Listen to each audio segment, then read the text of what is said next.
السلام عليكم ورحمة الله وبركاته. إن الله وملائكته يصلون على النبي يا أيها الذين آمنوا صلوا عليه وسلموا تسليما. أهلا بكم في قناتي ساعة قلبك مع ربك. إن شاء الله موضوع حلقتنا النهاردة هيكون عن الذنوب اللي بتمنع استجابة الدعاء. يا ترى سألتوا نفسكم في يوم من الأيام إيه هو سبب عدم استجابة دعائي؟ تعالوا انا اقول لكم على ذنوب بتمنع استجابة الدعاء ونحاول ان شاء الله ان احنا نتجنبها. بس قبل ما نبدأ ما تنسوش تصلوا على حبيبكم النبي وتذكروا اسم الله في التعليقات وتدوسوا لايك واشتراك علشان يعم الخير. بسم الله الرحمن الرحيم. اول حاجة بتمنع استجابة الدعاء هي تأخير الصلاة يا جماعة. تأخير الصلاة المفروضة، لأن تأخير الصلاة عن وقتها أو جمعها عمدا ده بيعتبر اعتراض عن واجب عظيم ربنا سبحانه وتعالى أمرنا بيه، وده بيمنع قبول الدعاء. فحاول انت تتأكد دايما من أداء صلاتك في أوقاتها المحددة، لأن دي الصلة اللي ما بيننا وما بين ربنا، فياريت ما نقطعهاش. تاني حاجة خبث السريرة، عندما تدعو للناس بالخير بلسانك لكن في قلبك بتتمنى لهم الشر، فده يا جماعة بيبقى نفاق، والنفاق بيقطع الأمل في استجابة الدعاء. فحاولوا دايما تخلوا نواياكم صافية، لأن ربنا سبحانه وتعالى بيعلم ما في القلوب.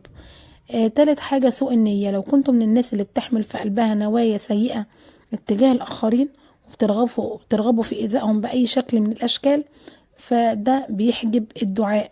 فتأملوا دايما في نواياكم وحاولوا تكونوا صادقين في طلب الخير للجميع، لأن ربنا سبحانه وتعالى يعلم السر وما يخفى.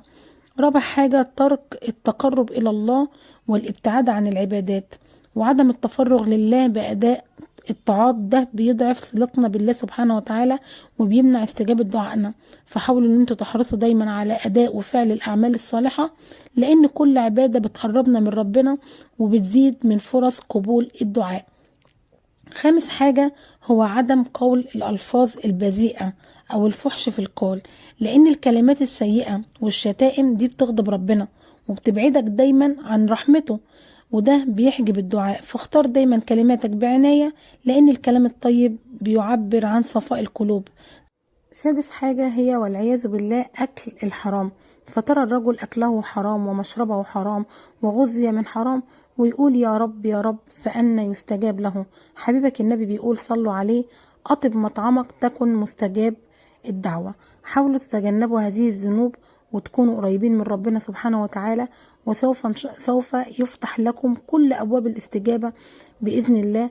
وتذكروا دايما إن الدعاء عبادة، فاجعلوها خالصة لله واستمروا في التضرع والدعاء وسوف تجدوا الفرج بإذن الله. وفي آخر كلامنا ربنا لا تزغ قلوبنا بعد إذ هديتنا وهب لنا من لدنك رحمة إنك أنت الوهاب. اللهم اجعلنا من الذين يقولون القول ويستمعون فيتبعون أحسنه. شكرا على حسن استماعكم، والسلام عليكم ورحمة الله وبركاته.